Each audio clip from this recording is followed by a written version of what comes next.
belajar yakin kepada Allah ini nggak bisa sekaligus, bertahap. Bahkan bisa dibilang ini kayak proyek seumur hidup kita ya. Karena iman kita yang belum sempurna aja udah yazidu wa yanqus. Yazid mungkin cuma 1%, yanqusnya 50% gitu ya. Padahal iman baru 30%, jadi minus. Giliran ada masalah kayak nyalahin Allah, meragukan kebesaran Allah, mulai mempertanyakan ketentuan Allah, sehingga kita cas lagi seminggu sekali, ngecas. Mudah-mudahan charging iman di dalam tongkrongan kita ini jadi fast charging, jadi cepat naikin iman kita kepada Allah. Karena memang akad kita dengan Allah itu adanya di sini. Kalau di sininya belum beres, masih ada ragu, berarti kita nggak punya akad apa-apa dengan Allah. Dan kalau nggak punya akad apa-apa dengan Allah, kita nggak bisa minta apapun kepada Allah. Nah, kita juga nggak percaya sama Allah, terus mau minta apa? Makin kuat imannya, makin kuat bondingnya dengan Allah, makin besar keajaiban dan kejutan yang Allah kasih dalam hidup kita. Iman level para anbiya, nanti munculnya mukjizat. Iman level para solihin, munculnya karomah. Iman level kita kalau yakin muncul maunah. Kalau imannya masih labil dan lebih sering ragunya daripada yakin, berarti kita nggak punya MOU apapun dengan Allah Subhanahu Wa Taala. Sehingga kalau nggak punya MOU, nggak akan berlaku janji makhraja rizki min haitsu la yahtasib yaj'al lahu min amrihi yusra. Itu kan hanya berlaku buat siapa? Orang yang yakin kan? Wa may yattaqillah yaj'al lahu makhraja wa yarzuqhu min haitsu la yahtasib. Wa may yattaqillah yaj'al lahu min amrihi yusra. Wa may yattaqillah yukaffir anhu sayyi'atihi wa yu'zim lahu ajra. Jadi cuman kalau kita takwa kepada Allah, dan salah satu di antara makna takwa iman. Karena takwa ini judul besar. Kalau di breakdown, akarnya adalah iman, pohonnya adalah taat, buahnya adalah rahmat, ampunan, kebaikan, banyak buahnya. Tapi akarnya iman. Alam tara kaifa daraballahu mathalan kalimatan thayyibah asluha thabit wa far'uha fis sama tu'ti ukulaha kullahinin biidzni rabbiha asluha thabit. Kata sebagian besar ulama tafsir tentang asli dari asluha sabit. Aslul itu jadi bahasa Indonesia, asal jadi asal. Kan bahasa Arabnya asl atau aslu. Asal terus jadi bahasa Indonesianya karena nggak bisa bilang asal, jadi asal. Asal-asalan. Asluha, asalnya sabit. Akarnya kuat. Dan apa akar dari kalimat itu? Akarnya adalah iman. Akarnya adalah iman. Far'uha, cabangnya, pohon sampai cabang-cabangnya menjulang ke langit. Maksudnya ta'ah, ketaatan. Istiqomah, komitmen. Dawam, konsisten. Itulah pohon dan cabang-cabangnya. Terus tu'ti ukulaha kullahinin biidzni rabbiha. Buahnya, ukulaha, hasilnya itu adalah kebaikan hidup, ampunan dosa, rahmat, berkah, pertolongan, kejutan-kejutan, itu buahnya. Tetap aja asalnya adalah, bibitnya adalah iman. Makin kuat akarnya, makin besar pohonnya. Makin besar pohonnya, makin banyak dahannya. Makin banyak dahannya, makin banyak pula buahnya ketika panen. Jadi itu analogi yang sangat sederhana tapi dalam. Jawami'ul kalam. Bisa ditafsirkan dari berbagai macam dari berbagai macam angle. Sehingga kalau kita pengen hidup kita nyaman dalam kondisi sarro atau darro, ya berarti balik lagi kepada asalnya apa? Ajaban li amril mu'min. Balik lagi kepada iman. Ajaban li amril mu'min. Inna amrahu kullahu khair. In asabathu sarra syakara fakana khairallahu, in asabathu dharra sabara fakana khairallahu. Wa laisa dzalika li ahadin illa lil mu'min. Itu enggak akan dirasain kecuali oleh orang yang beriman. Kalau orang yang tidak beriman, mungkin kalau sarro dia akan syakaro, dia berbagi, dia share sama orang lain. Tapi begitu darro, dia yai'as, dia berputus asa, akhirnya tindak bunuh dirinya tinggi. Orang-orang yang gak beriman, dalam kondisi nyaman, kehidupan mereka itu bagus. Akhlak mereka, karakter mereka, sikap, attitude mereka itu sopan, bagus, disiplin, keren lah pokoknya di negara-negara maju gitu kan. Tapi begitu darro, ada masalah, bunuh diri. Bete dikit, bunuh diri.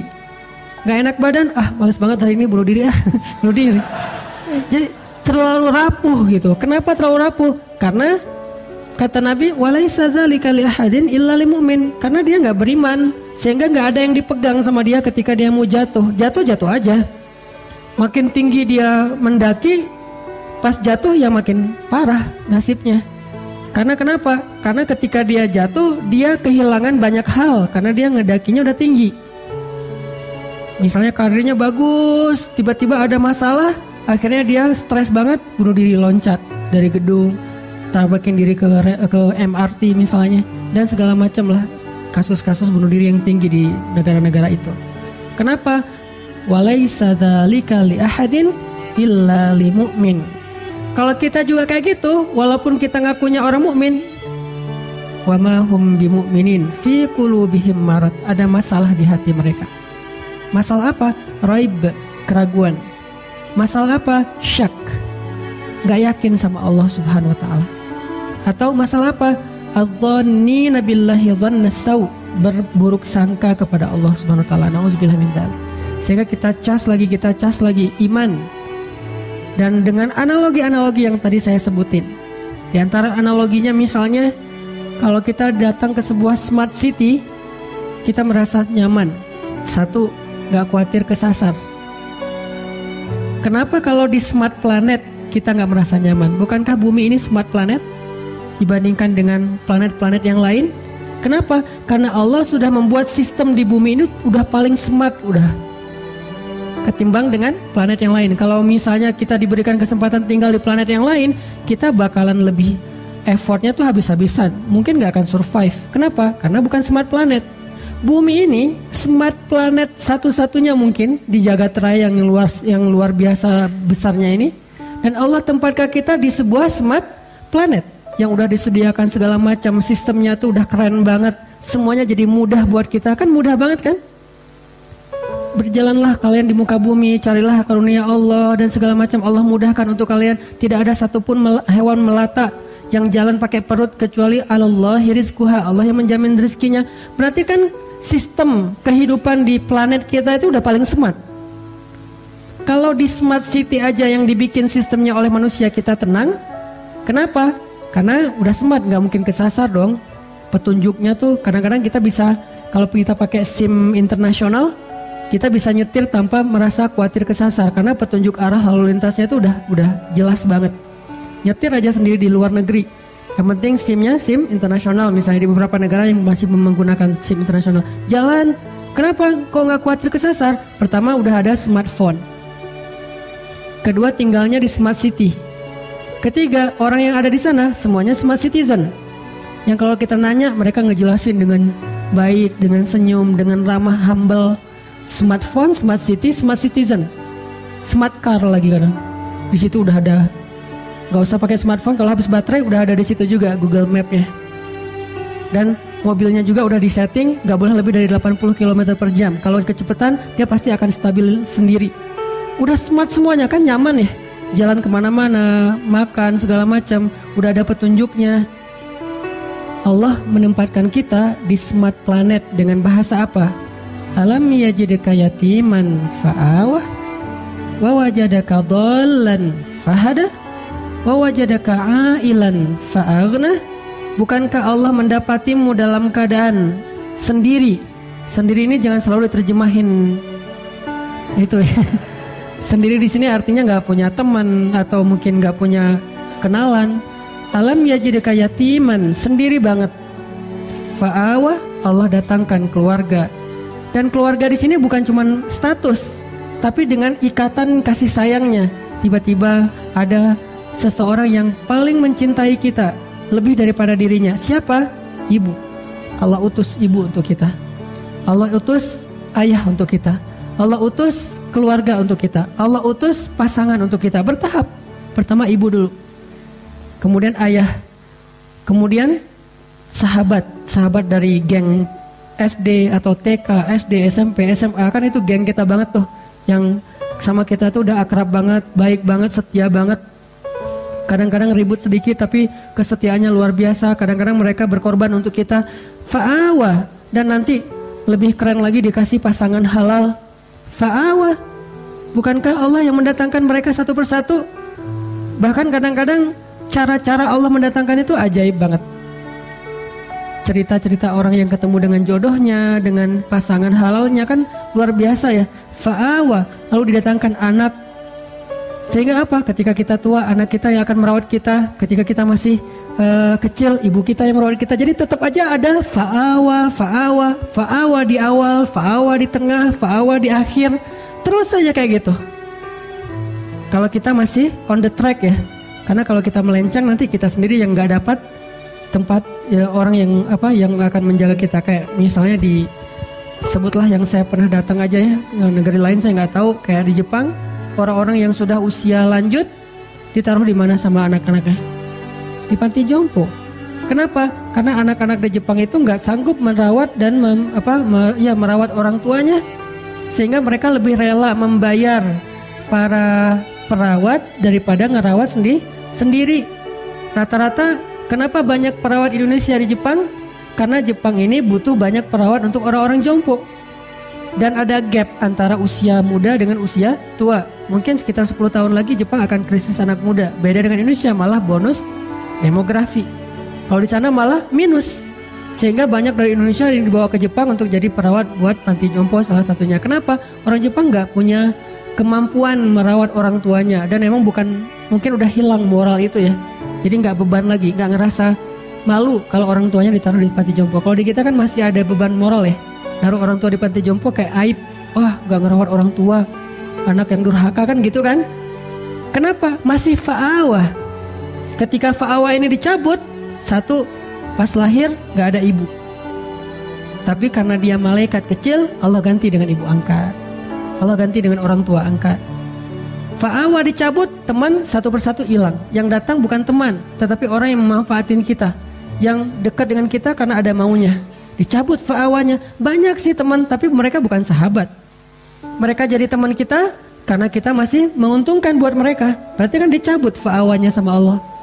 Nanti punya pasangan, kalau dicabut fa'awanya lebih sakit lagi tuh, selingkuh.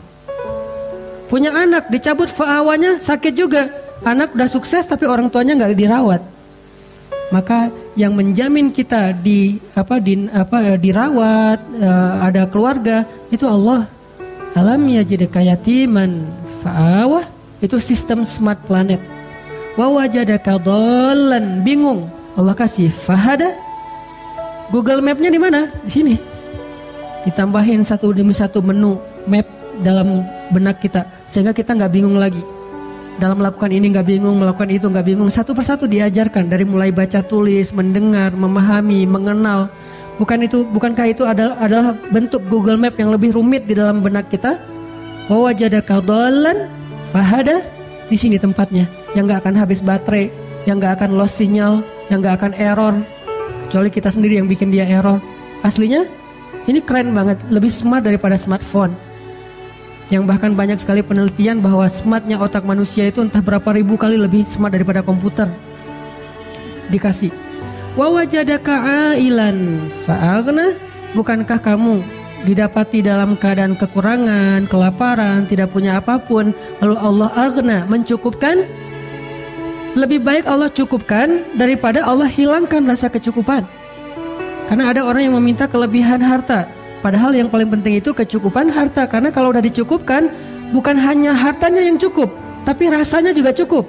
Dan rasa cukup itu disebut dengan qanaah. Ada orang yang dikasih harta berlebih tapi tidak dikasih kecukupan, tidak pernah merasa cukup, merasa kurang aja tuh.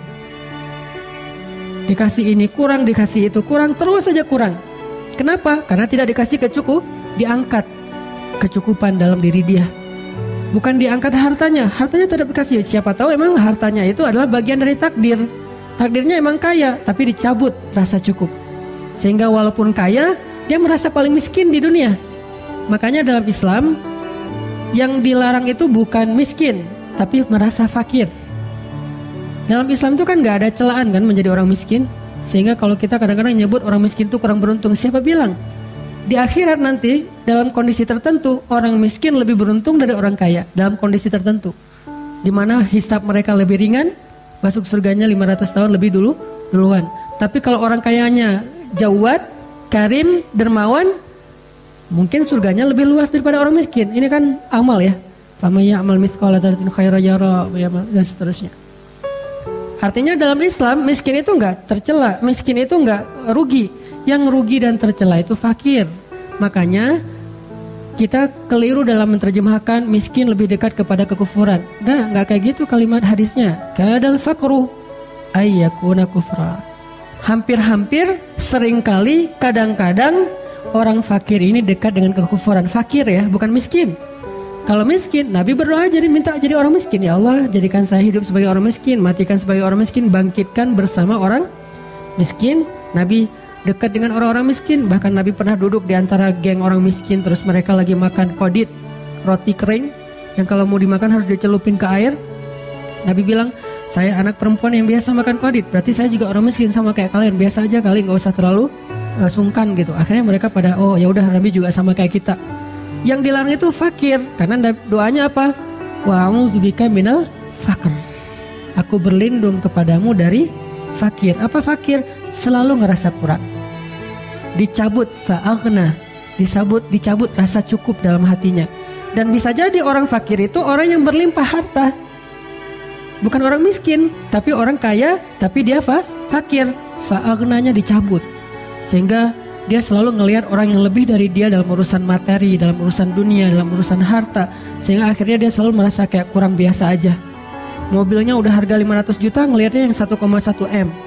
Dikasih 1 M, ngelihatnya yang harga 3 M. Dikasih 3 M, ngelihat yang punya pesawat pribadi yang harganya ratusan M. Udah punya pesawat, ngelihat yang punya kapal pesiar pribadi yang harganya sekian triliun.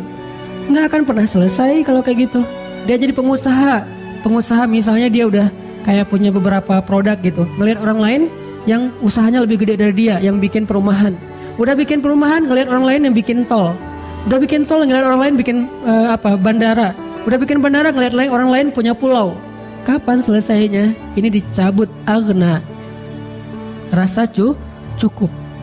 Sedangkan smart planet, sistem yang Allah bangun itu, wa wajadaka ailan fa'aghna. Allah lihat kamu, Allah dapati kamu dalam keadaan kekurangan, aghna, Allah cukupkan. Dan itu lebih keren loh kalau dicukupkan daripada dikayakan.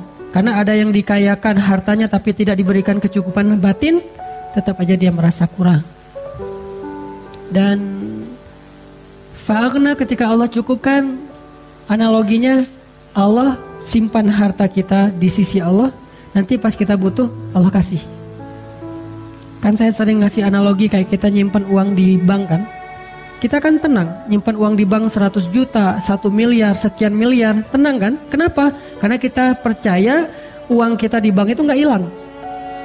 Catatannya tuh rapi, dan kita dikasih misalnya rekening koran kalau kita minta, atau kita bisa cek secara online, dan kapanpun kita butuh kita bisa ambil, bisa ditarik di ATM, bisa digesek di kasir, bisa juga langsung datang ke banknya.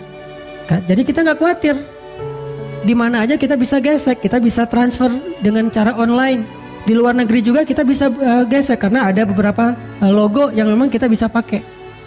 Sehingga kita kemana-mana nggak bawa duit banyak, pede nggak? Kita punya tabungan 1 M di bank, pakai kartunya, kartu yang standar internasional. Bahkan kalau perlu yang modelnya tuh gold atau platinum yang bisa ditarik angkanya gede-gedean. Terus kita ke luar negeri nih, ke Singapura aja yang dekat. Kita cuma bawa uang ya sebutlah 2 juta, 3 juta yang sebetulnya untuk belanja mungkin kurang. Kalau ada butuh apa-apa, bayar hotel apa segala macam kurang. Tapi kita bawa kartu, tenang nggak teman-teman? Tapi kan kita nggak punya uang cash, tapi kan ada kartu. Gitulah kita dengan Allah. Jangan lihat apa yang kita pegang, lihat apa yang tersimpan di sisi Allah. Masalahnya percaya nggak sih sama Allah? Ini nggak fair nih. Ke bank kita percaya, ke Allah nggak. Kan yang disimpan di sisi Allah sama jaminannya dengan bank, bahkan lebih dahsyat, lebih kuat jaminannya. Allah nggak pernah ingkar janji, Allah nggak mempersulit kita, dimudahin kok. Buktinya apa? Yuridullahu bikumul yusra wala yuridu bikumul usra.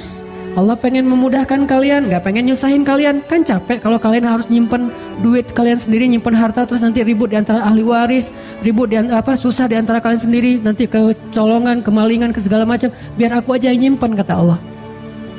Masalahnya kita kalau disimpan Allah kayak suka ragu gitu. Akhirnya kita khawatir, gimana ya nanti kalau sakit gak ada uang? Ada di Allah. Gimana ya nanti kalau ada masalah gak ada tabungan sama sekali? Ada di Allah. Iya kan, tapi kan tetap harus ada cashnya. Nah ini nih poinnya nih, gak fair. Kalau kita ada uang di bank dengan kartu doang, kita gak ngomong kayak gitu. Gimana ya keluar negeri gak bawa uang sama sekali, kan ada kartu. Oh ya udah, ya aman lah kalau kayak gitu, tinggal digesek. Kok ke bank bisa gitu, ke Allah gak bisa gitu? Gak fair. Kalau gak fair, itu bukti bahwa iman kita tuh sebetulnya tuh gak kuat. Kalau kayak gitu ya gimana kita mau dapat surprise dan miracle dari Allah. Jadi gak apa-apa kita gak pegang banyak. Tapi begitu butuh tinggal gesek. Geseknya gimana? Tinggal gini doang. Lebih gampang daripada kita ke ATM. Belum lagi nanti ternyata di ATM itu cuma bisa transfer, gak bisa narik karena habis duitnya. Belum lagi ATM-nya ada yang error. Kalau ini pernah error, jangan berdoa sekarang, kenapa? Doa lagi error. Gak ada kan? Gak ada waktu yang error dalam berdoa. Setiap saat kita bisa berdoa dengan mudahnya. Yuridullahu bikumul yusra. Allah tuh pengen mudahin kalian, gak pengen nyusahin kalian. Karena kalau kalian pegang harta yang banyak banget, kalian susah bayar pajaknya, belum lagi nanti maintenance-nya, belum lagi nanti keributan di antara keluarganya, belum lagi kecemburuan orang kepada kalian. Udah deh, daripada kalian susah megang-megang aset itu, aku pegang aja. Nanti kalau butuh bilang ya gitu. Kan gitu kan akadnya. Kalau butuh bilang, wa may yattaqillah yaj'al lahu makhraja wa yarzuqhu min haitsu la yahtasib wa may yattaqillah yaj'al lahu min amrihi yusra. Kan gitu sederhana. Tinggal gini doang. Cara gesek ATM kita ke Allah tuh gini doang. Dan kata Nabi dalam hadis qudsi, aku malu kalau hambaku mengangkat kedua tangannya meminta kebaikan lalu gak memberi. Allah malu, gak mungkin gak dikasih, pasti dikasih. Cuman cara Allah ngasih 3 model. Kadang dikasih persis kayak yang kita minta, kadang dikasih lebih banyak, lebih baik dari yang kita minta, kadang dikasihnya dengan model yang lain yang sama dengan nilai yang kita minta. Kayak misalnya kita punya kartu ATM, belanja nih di luar negeri, kita gesek. Bisa kita gesek dan akan keluar angka sesuai dengan yang kita sebut. Bisa juga, Pak, ini ada bonus. Bisa gitu kan?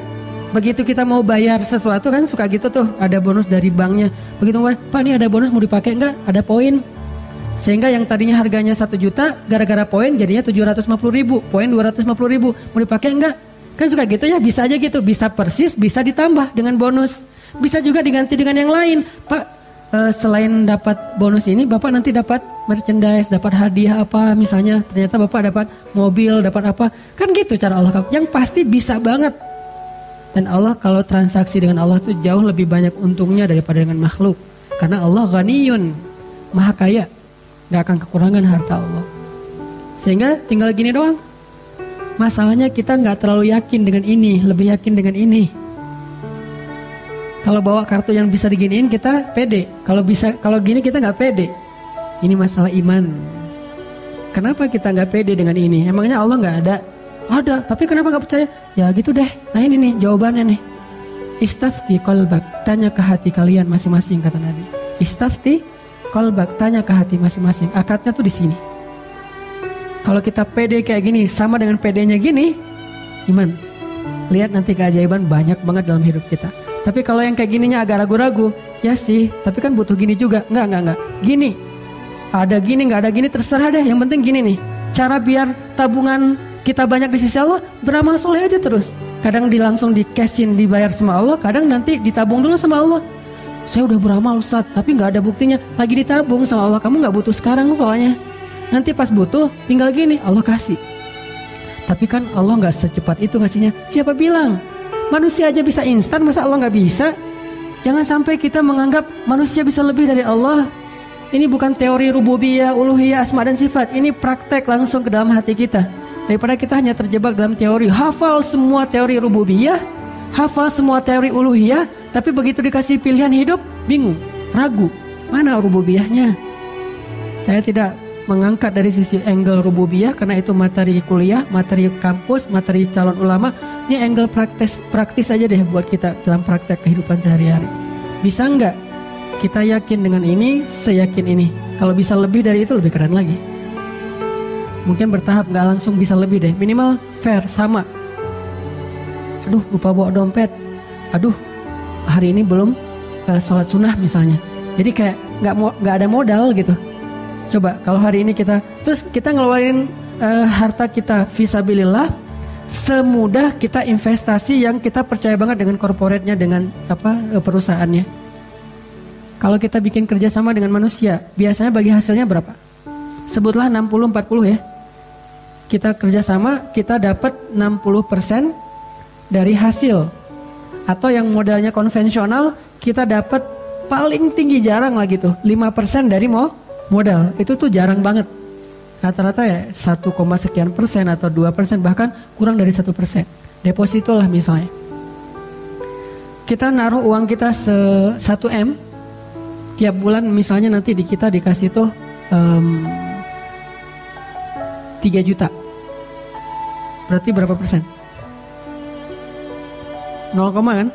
Karena 1%-nya 10 juta ya. Berarti 0, sekian. Nggak sampai 1%. Kita percaya, naruh duit kita di deposito, kemudian tiap bulan kita tunggu aja. Oh, nambah 1 M, 3 juta. Bulan kedua 6 juta, bulan ketiga 9 juta, bulan ke-6 udah bisa beli motor. Gitu kan kita mikirnya. Kenapa kalau ke Allah kita ragu? Udah kasih aja ke Allah. Allah balikinnya tuh bukan 0, 700 kali lipat.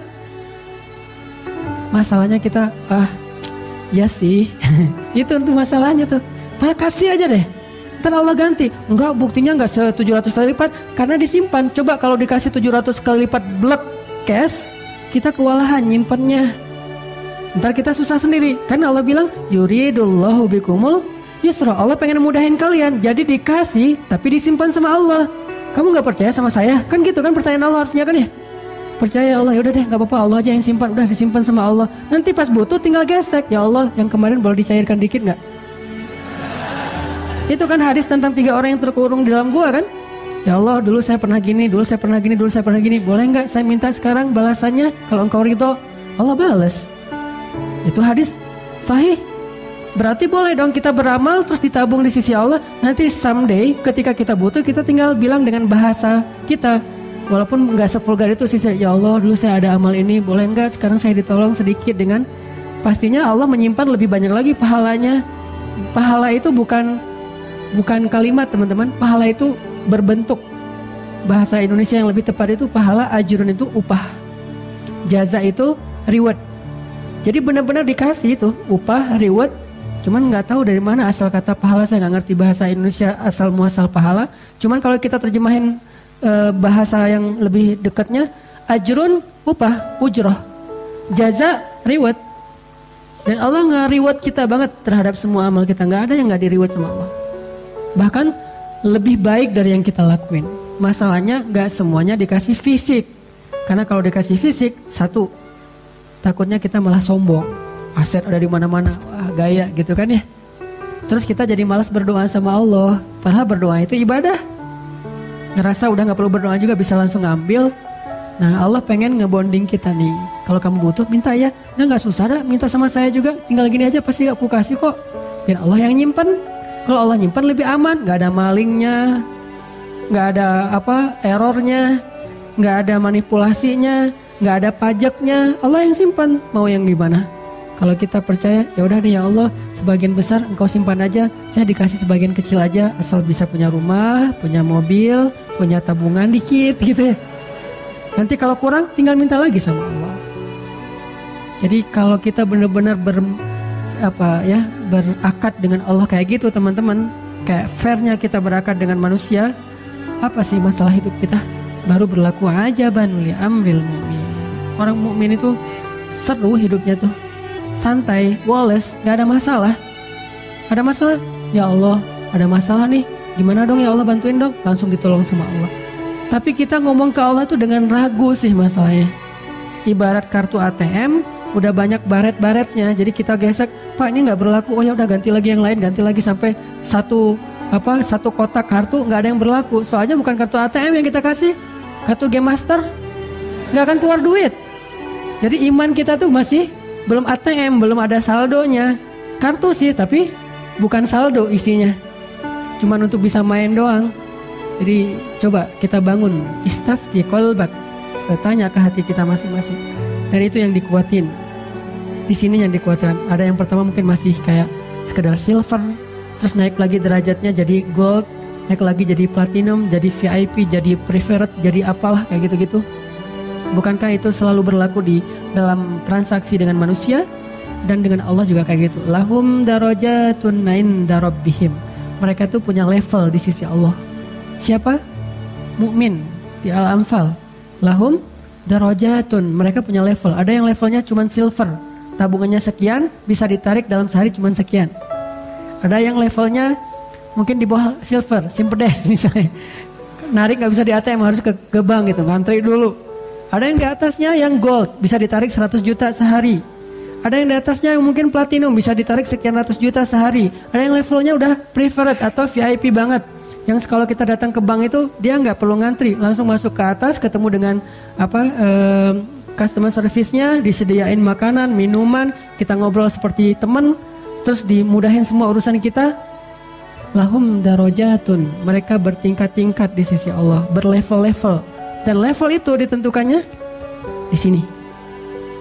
Bukan berapa, tapi apa yang kita rasain dalam hati kita. Dan kita bisa ngukur diri kita sendiri deh. Dari hal-hal kecil dulu. Tenang gak kalau ada masalah? Udah serahin aja sama Allah. Serahin aja sama Allah. Segitu. Dan dimulai dari hal-hal kecil. Bismillah ketika kita jalan. Kalau kehilangan sesuatu, wah mau diganti sama Allah dengan yang lebih baik. Wah kesempatan nih. Allahumma ajurni fi musibati wa khluf li khairan minha. Allah sayang banget sama hamba kayak gini. Pas dapat musibah, langsung connect lagi dengan Allah, langsung nge-mention Allah. Kan kayak kita kalau di Instagram tuh ada masalah mention pemerintah gitu kan ya. Mention Pemkot, Pemprov, Presiden, mention at Pak Jokowi misalnya, at Pak Gubernur, at Pak Wali Kota, kan suka gitu kan. Kenapa nggak at Allah dalam bahasa Instagramnya? Kenapa kita nggak nge-mention Allah aja? Ada masalah dikit, ya Allah, ada masalah nih dikit. Allah langsung bantu, seringan itu. Dan Allah tuh nggak pernah, maaf ya lama nih slow respon soalnya DM-nya numpuk, nggak ada. Emangnya manusia DM-nya numpuk? Manusia yang WA-nya tuh udah banyak banget sampai ribuan sampai nggak kebaca. Enggak, ringan buat Allah. Kulla yaumin huwa fi sya'an. Setiap hari Allah tuh sibuk ngurus kita, walakin wala yauduhu hifdzuhuma, tapi nggak capek, nggak kewalahan. Coba gabung-gabung deh ayat-ayat ini, karena sifat dari Al-Quran kan saling menjelaskan ya. Kulla yaumin huwa fi sya'an. Setiap hari Allah sibuk, tapi apakah Allah tersibukkan, repot? Enggak. Kata Allah, wala yauduhu hifdzuhuma. Allah nggak pernah repot, nggak pernah kewalahan menjaga, memelihara langit dan bumi. Simple hidup kita tuh kalau kita believe, trust, keep the faith kepada Allah Subhanahu wa Ta'ala. Ini yang kita tajdid teman-teman. Mulai dari hal-hal kecil, Bismillah, Bismillah, Bismillah. Nanti ada agak mentok-mentok dikit, Hasbiyallah, la haula wala quwata illa billah. Khawatir dikit, datang teman kita, udah gak usah khawatir, ada Allah. Itu bahasa lain dari la tahzan, innallaha ma'ana.